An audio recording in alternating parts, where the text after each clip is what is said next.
Praise the lord. యేసుక్రీస్తు వారి నామంలో మీ అందరికీ వందనములు.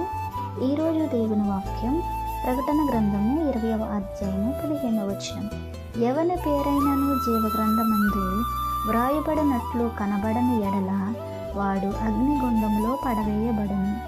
ఆలోచన చేస్తే గనుక జీవగ్రంథమందు పేరు లేని వారు అగ్నిగుండములో పడవేయబడును అని యోహాను గారు ద్వారా దేవుడు సెలవిచ్చినటువంటి వాక్యము.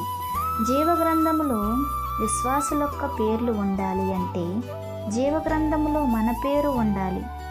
ఆ జీవగ్రంథములో పేరు ఉన్నవారు పరలోకం వెళతారు. కాబట్టి జీవగ్రంథములో పేరు ఉండాలి అంటే మనం ఏం చేస్తే మన పేరు జీవగ్రంథంలో ఉంటుంది. దేవుడు సెలవిచ్చినటువంటి ఈ మాట ఫిలిప్పీయులకు రాసిన పత్రిక 4వ అధ్యాయము 3వ వచనంలో ఈ విధముగా వ్రాయబడి ఉన్నది.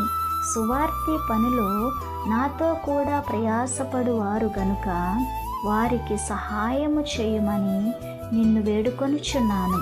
ఆ సహకారుల పేరులు జీవగ్రంథమందు వ్రాయబడి ఉన్నవని చెప్పాను.